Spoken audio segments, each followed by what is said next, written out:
नमस्कार, मैं शंभू कुमार सिंह और आप देख रहे हैं नेशनल दस्तक। नेता हो तो रावण जैसा। हाथरस की बेटी के घर, जो हाथरस की बेटी पीड़ित थी, वहां जिस तरह से कूड़ा कचरा फेंका जा रहा था, सड़कें नहीं थी, चंद्रशेखर रावण धरना पर बैठ गए। नतीजा क्या हुआ? नतीजा ये हुआ कि रातों रात सरकार को सड़कें बनानी पड़ी। हमें ऐसे नेता चाहिए। पंजाब के मुख्यमंत्री चन्नी साहब ने साफ साफ कह दिया है, शेड्यूल कास्ट से है, पार्टी कोई हो, ऐसे आंदोलनकारी। उन्होंने कहा कि मैं दलित नहीं हूं, अम्बेडकरवादी हूं, और पहला काम, सारे बैकलॉग भरे जाएंगे। ग्रुप डी की नौकरियों का प्राइवेटाइजेशन नहीं होगा। उन्होंने कहा कि अगर प्राइवेटाइजेशन होगा तो क्लास 1 की नौकरियों का होगा, ग्रुप डी नहीं होगा। मतलब SC ST OBC के लोगों के अधिकार नहीं छीने जाएंगे।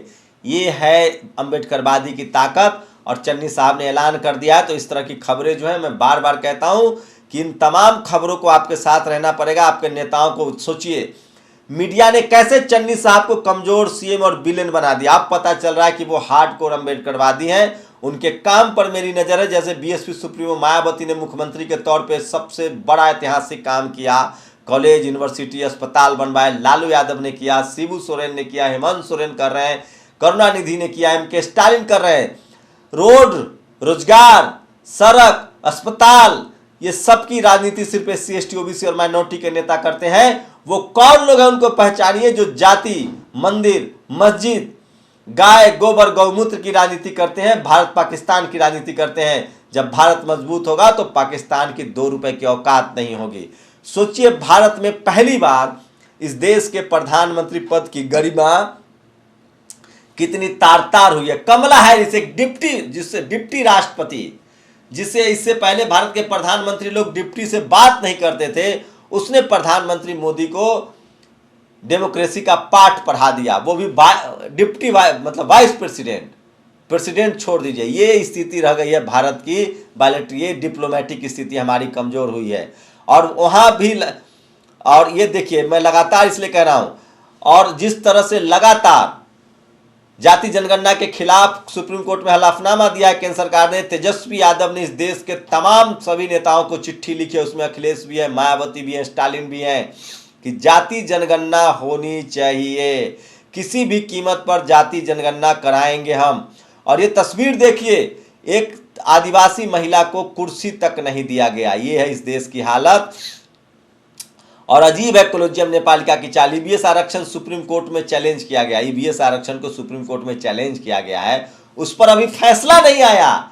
लेकिन मेडिकल में, नीट में इकोनॉमिक वीकर सेक्शन को आरक्षण मिला हुआ है। मामला कोर्ट में, यही मध्य प्रदेश में OBC का आरक्षण का मामला कोर्ट में, वो आरक्षण नहीं मिलेगा, लेकिन इकोनॉमिक वीकर सेक्शन के आरक्षण मिल जाएगा। नीट में भी IAS भी बन जाएंगे, जबकि उनका पूरा मामला सुप्रीम कोर्ट में लंबित है। कितने जातिवादी जज हैं। और कल असम और आज रोहिणी के दिल्ली हाई कोर्ट में गोलीबारी का साफ पता चलता है कि देश की सुरक्षा कमजोर प्रधानमंत्री और कमजोर गृह मंत्री के हाथ में है। सोचिए, कोई मायावती, अखिलेश होते तो मीडिया बवाल कर देती। इस देश की मीडिया ईमानदार नहीं है, तब ईमानदार है जब कोई CM PM SC ST OBC minority का हो। लेकिन वो तब बेईमान है जाति की वजह से जब कोई RSS और BJP और सवर्ण CM PM हो। और UPSC घोटाला हमने बताया है कि 75 सीटों का घोटाला हो गया है। OBC को टॉप करा के 75 सीटों का घोटाला हुआ, उस पर स्पेशल वीडियो है। कैसे IAS में घोटाला हुआ, और आपको क्या लगता है, ये लोग जो IAS बने हैं, ये मंदिर में लड्डू चढ़ाएंगे OBC कैटेगरी, SC वाले, ST वाले, या समाज को याद रखेंगे? मुझे लगता है समाज को याद रखेंगे, इसलिए जरूरी है। और पिछले 70 साल में किसी भी देश के उपराष्ट्रपति की हिम्मत नहीं हुई कि भारत के प्रधानमंत्री के सामने लोकतंत्र की पाठशाला सिखा दे। मोदी जी के साथ वो भी हो गया। कमला हैरिस ने कमल छाप चाय वाले को जम के धुलाई की, भारत में लोकतंत्र बचाने की सलाह दी। राजरत्न अम्बेडकर, ये है, सोचिए किस तरह की स्थिति है। आप कल्पना नहीं कर सकते हैं।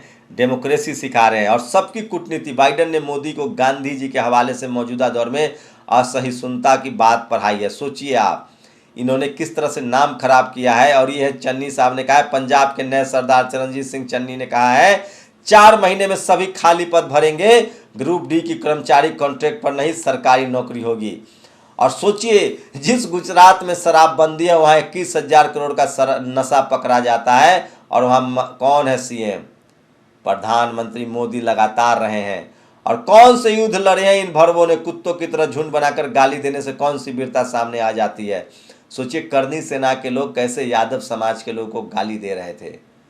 मैं एम्बियंस नहीं सुना सकता, बीप करके स्टिल फोटोग्राफ। और भाजपा सरकार ने लंबे समय से चली आ रही ओबीसी समाज की गणना की मांग ठुकराकर साबित कर दिया है कि वो अन्य पिछड़ा वर्ग के खिलाफ है। अखिलेश यादव, और ये स्क्रीनशॉट देखिए मोदी के खिलाफ किस तरह से 2-3 स्क्रीनशॉट मेरे वीडियो एडिटर लगाए, उनके खिलाफ कैसे वहां प्रदर्शन चल रहा है, भारतीय मूल के लोग कर रहे हैं। मैंने आपको कहा था ना, जो आडंबर रचा जा रहा है वो मीडिया के जरिए और सवर्ण अमेरिकन के जरिए, भारत का जो SC ST OBC माइनॉरिटी और किसान है वो उनका वहां भी विरोध कर रहा है। और भाजपा के राज में किसानों और मजदूरों से जो गांव में और झोपड़ियों में रहते हैं टैक्स वसूले जाएंगे। पर सोचिए अब गांव में भी टैक्स वसूले जाएंगे। हर हर मोदी, घर घर मोदी, खुश रहिए। तो ये सबसे बड़ी खबरें थी। मैं बार बार कहता हूं कि सोशल मीडिया ही सच्चा मीडिया है, सोशल मीडिया ही बहुजन मीडिया है। 27 सितंबर को आपको बता दें कि किसानों का देशव्यापी बंद है, भारत बंद है। अब SC ST OBC माइनॉरिटी को ओबीसी की जनगणना को लेकर भारत बंद करना चाहिए। इकोनॉमिक वीकर सेक्शन को लेकर सोचिए सुप्रीम कोर्ट ने फैसला दे दिया। वो सुप्रीम कोर्ट में मामला है, उसके बाद भी IAS में आरक्षण मिल रहा है और IAS में 75 सीटों का घोटाला हो रहा है। ये तमाम बड़ी खबरें हैं, आप लोग के लिए जरूरी है कि नहीं हमें बताइए। यहाँ चटकारा नहीं मिलेगा, कोई रवीश कुमार, कोई अजीत अंजुम, कोई अभिसार शर्मा आपके हक अधिकार की बात नहीं करेगा। इसलिए मैं कह रहा हूँ कि सोशल मीडिया ही बहुजन मीडिया है। जिस दिन आप लोगों ने टीवी अखबार बंद कर दिया और सोशल मीडिया पर अगर दिलीप मंडल हो, नेशनल दस्तक हो, दलित दस्तक हो, न्यूज बुक हो, दलित डेस्क हो, दलित टाइम्स हो, मिल्लत टाइम्स हो, SC ST OBC माइनॉरिटी, इन लोग के चैनलों को सब्सक्राइब कर लिया, आपके हक अधिकार की बात सुरक्षित रहेगी। अपनी प्रतिक्रिया जरूर दीजिए, शुक्रिया। नेशनल दस्तक की आपसे गुजारिश है कि अगर इसको बचाना चाहते हैं तो नेशनल दस्तक को सब्सक्राइब करने के लिए रेड कलर के सब्सक्राइब बटन को दबाएं, फिर बेल आइकन की घंटी दबाएं। नेशनल दस्तक को बचाने के लिए बहुत जरूरी है कि हर खबर को शेयर करें, लाइक करें, कमेंट जरूर करें।